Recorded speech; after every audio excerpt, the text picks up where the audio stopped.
Hello बच्चों, आपका स्वागत है अपने YouTube channel learning to our Ankit पर। बताइए बच्चों, कैसे हैं आप? आई होप आप सब अच्छे होंगे। बच्चों, हम सब इस समय द्विघात समीकरण का इम्पोर्टेंट क्वेश्चन हल कर रहे हैं, जो कि बार बार पेपर में पूछा जा रहा है।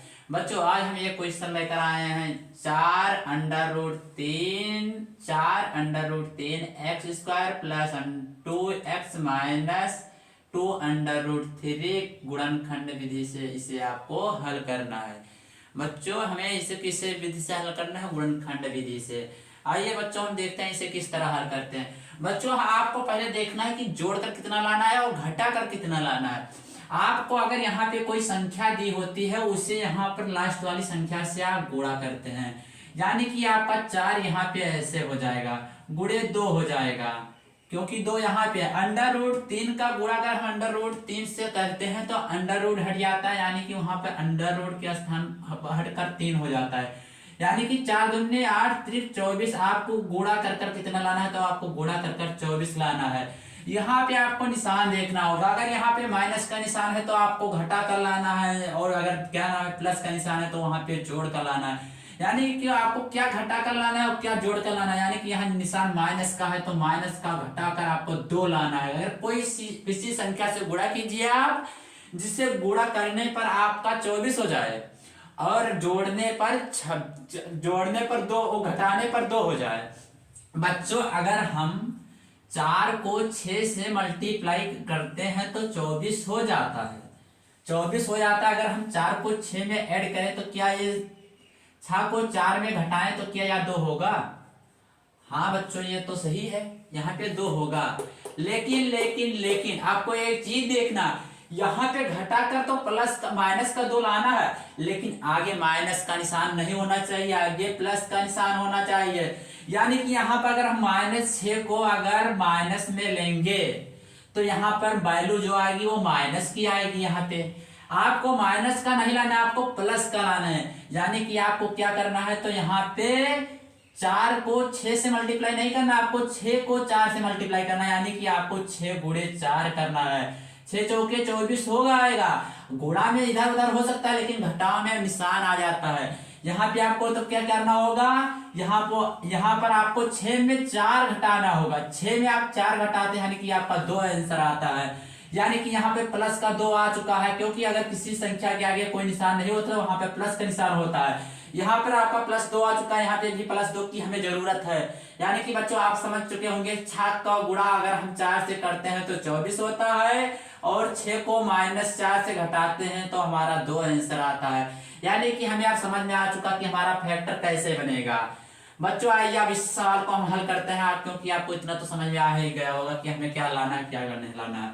आपको 4 √3 एक्स स्क्वायर को ऐसे लिखना है, प्लस यहाँ पे अभी फैक्टर किए थे 6x माइनस 4x।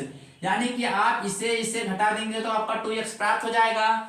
उसके बाद में आपको -2 गुणे 2 √3 को ऐसे लिख लेना है। यानी कि आपको 2 √3 को ऐसे लिख लेना है। अब आपको इसमें देखना है कॉमन क्या है। यहाँ पे कॉमन क्या है, वो जो कॉमन होगा उसे ले लेंगे। यानी कि यहाँ पे 4 है, यहाँ पे 6 है, यानी कि इसमें हम 2 कॉमन लेंगे तो यहाँ पे भी काम चल जाएगा, यहाँ पे भी चल जाएगा। यहाँ पर लेकिन यहाँ पे 3 बच जाएगा। यानी कि यहाँ से हम 2 कॉमन ले लिए। यहाँ पे भी x दिखाई दिया, यहाँ पे भी x दिखाई दिया। अगर हम √3 को भी कॉमन लेते हैं, देख लीजिए, अगर हम √3 और x को कॉमन लेते हैं तो क्या होता है? यहाँ पे अगर हम यानी कि 2 कॉमन ले चुके हैं ऑलरेडी, तो यहाँ पे बचा 2, √3 निकल चुका है आपका। अब यहाँ पे बचा x प्लस x बचा है। उसके बाद में आपका यहाँ पे 2 तो कॉमन चला हो गया, ऑलरेडी बचा 3। अगर हम √3 कॉमन ले, यहाँ पे √3 लिख देते हैं। अगर आप गुणा अब इसका इससे कीजिए, देखिए ये हो रहा है। चलो हम करते हैं। 2 का गुणा अगर हम 2 से करते हैं यानी कि 4 होता है। अगर √3 है तो √3 ऐसे आ जाएगा। x का गुणा x से करते हैं यानी कि x स्क्वायर हो जाता है, यानी कि यह तो हमारा सही है। अब इसका गुणा आप इससे करिए, देखिए 6x होता है। अगर हम 2 को 2 से गुणा करेंगे तो 2 ही हो जाएगा। अगर √3 का गुणा √3 से करते हैं, अगर √3 का गुणा √3 से करते हैं तो यानी कि अंडर रूट हट जाता है, और 2 का गुणा 3 से हो जाएगा, यानी कि हमारा 6 आ चुका है, यानी कि हमारा जो बनाया गया क्वेश्चन है वो सही है। आगे हमें देखना है इसे क्या करना है। यहाँ पे आपको बच्चों क्या कॉमन लेना है, तो आपको यहाँ पे -2 दिख रहा है, यहाँ पे 2 दिख रहा है, यहाँ पे भी 2 दिख रहा है, यानी कि आपको -2 कॉमन लेना है। क्यों हम -2 कॉमन ले रहे हैं, क्योंकि यहाँ पे निशान माइनस का, यहाँ पे भी माइनस का निशान है। उसके बाद में यहाँ पे आप -2 कॉमन लेंगे तो आपका बचेगा 2x माइनस, यानी कि s माइनस का गुणा माइनस से होगा, यानी कि यहाँ पे प्लस, यहाँ पे बच गया √3। बच्चों हम बार बार कहते हैं कि जो कॉमन लेते हैं उससे एक ब्रैकेट में लिखते हैं, जो कॉमन लेने के बाद बचता है उसे हम एक ब्रैकेट में लिखते हैं, और हमें बराबर का 0 लगाकर चलना होता है, क्योंकि पेपर में आपके बराबर का 0 दिया होगा। इसके बाद आपको √2 3x - 2 आपको इसे एक ब्रैकेट में लिखना है। उसके बाद आपको क्या लिखना है, तो 2x प्लस √3 इसके बराबर 0। अब आप एक बार इसके बराबर 0 दर्शाएंगे, एक बार इसके बराबर 0 दिखाएंगे। सर्वप्रथम इसके बराबर 0 दिखाते हैं। आपको 2√10x - 2 बराबर 0। अब आपको x का मान निकालना है और 2 को पक्षांतर करना है, माइनस का निशान इस तरफ प्लस हो जाएगा, यानी कि हम x बराबर डायरेक्ट लिख दे रहे हैं, कर लेंगे, क्योंकि आप अब छोटे नहीं, आप बड़े हो चुके हैं। अब यानी कि हम यहाँ पे 2 हो जाएगा और यहाँ पे बचेगा 2√3। इस 2 से इस 2 को काट दिया, यानी कि आपका x का मान आएगा 1/√3, यानी कि एक मान आपका निकल कर आ चुका है 1/√3। अब आपको इसके बराबर 0 दिखाना होगा, इसके बराबर।